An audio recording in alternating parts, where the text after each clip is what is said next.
എല്ലാവർക്കും പുതിയൊരു വീഡിയോയിലേക്ക് സ്വാഗതം. അരിക്കുളം ശ്രീ ഒറവിങ്കൽ ഭഗവതി ക്ഷേത്രത്തിലെ താലപ്പൊലി മഹോത്സവത്തിന് തുടക്കമായി. ഫെബ്രുവരി 28-ാം തീയതി കൊടിയേറ്റമായിരുന്നു. ഇവിടെ എല്ലാ വർഷവും കുംഭം 16-ാം തീയതിയാണ് കൊടിയേറ്റം ഉണ്ടാവുക. ഒരു വർഷം താലപ്പൊലി മഹോത്സവമായിരിക്കും, ഒരു വർഷം പാട്ടും വിളക്കും ആയിരിക്കും. അങ്ങനെ ഓരോ വർഷം ഇടവിട്ടിട്ടാണ് താലപ്പൊലി മഹോത്സവം വരുന്നത്.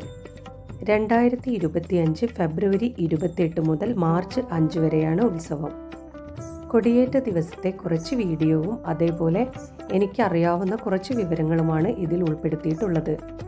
പണ്ടുകാലം മുതൽക്കു തന്നെ പല അമ്പലങ്ങളിലും ആ അമ്പലത്തിൻ്റെ സുഗമമായ നടത്തിപ്പിന് വേണ്ടി വിവിധ അവകാശ വിഭാഗങ്ങളെ നിയോഗിക്കാറുണ്ടായിരുന്നു. ഒറവിങ്കൽ അമ്പലത്തിലും അങ്ങനെ ഓരോ അവകാശികളുണ്ട്. ഓരോ ചടങ്ങിനും ഓരോ അവകാശികളാണ്.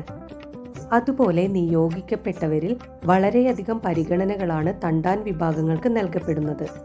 ഇപ്പോൾ ആ പദവിയിലിരിക്കുന്നത് അവിടെ അടുത്തുള്ള കരുളേരി കുടുംബാംഗങ്ങളാണ്.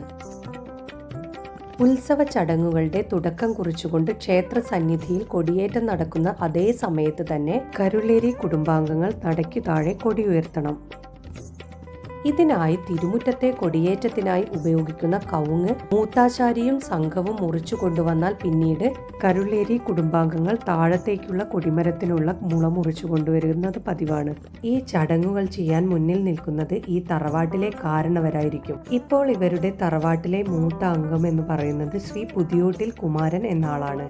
മുൻപൊക്കെ പറഞ്ഞു കേട്ടിട്ടുള്ളത് ഉത്സവത്തിന് തുടക്കം കുറിക്കുന്നു എന്ന് മറ്റു ജനങ്ങളെ അറിയിക്കുന്നതിനു വേണ്ടി നിരാരി, അരീക്കുളങ്ങര, കൈപ്പാട്ട്, കോതോളി ഇവിടങ്ങളിലൊക്കെ ഇവർ കൊടി ഉയർത്താറുണ്ടായിരുന്നു എന്നാണ്.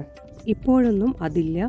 നാട്ടുകാരൊക്കെ തന്നെയാണ് ഓരോ സ്ഥലങ്ങളിൽ കൊടി ഉയർത്താറുള്ളത് എന്നാണ് കേട്ടിരിക്കുന്നത്. പിന്നെ ഉത്സവ നാളുകളിൽ അമ്പലത്തിലേക്കുള്ള ഇല കൊടുക്കുന്നത് ഇവരാണെന്നാണ് കേട്ടിട്ടുള്ളത്.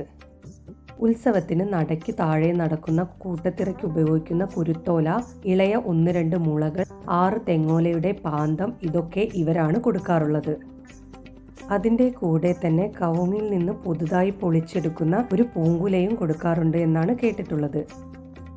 ഇവർ ഈ സാധനങ്ങൾ എല്ലാം തന്നെ ഒരു തെങ്ങിന് താഴെ സൂക്ഷിക്കുകയും ആവശ്യമുള്ള സമയത്ത് ഓരോ വിഭാഗത്തിനും കൈമാറുകയുമാണ് പതിവ്.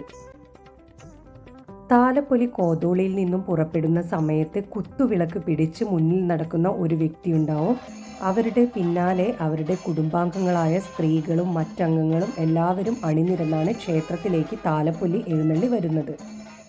താലപ്പൊലിക്ക് ഇവർ സമർപ്പിക്കുന്ന അരി എല്ലാ അവകാശികളും പങ്കിട്ടെടുക്കുകയാണ് പതിവ്. തങ്ങളുടെ ചുമതലകൾ ഭംഗിയായി നിർവഹിക്കുന്നതിൽ ശ്രദ്ധ പുലർത്തുന്ന ഇവർ ഉത്സവം കഴിഞ്ഞ് 7-ാം ദിവസം അവർ സ്ഥാപിച്ച കൊടിമരങ്ങൾ പിഴുതെടുത്ത് കൊടികൾ നന്നായി മടക്കി ക്ഷേത്രത്തിൽ തന്നെ തിരിച്ചെത്തിക്കുന്നു. ഇതൊക്കെയാണ് ഇവരുടെ അവകാശങ്ങൾ. ഇങ്ങനെയെല്ലാം തന്നെ താലപ്പൊലി മഹോത്സവത്തിൻ്റെ വിജയത്തിന് അവർ വളരെയേറെ പങ്കുവഹിക്കുന്നുണ്ട്.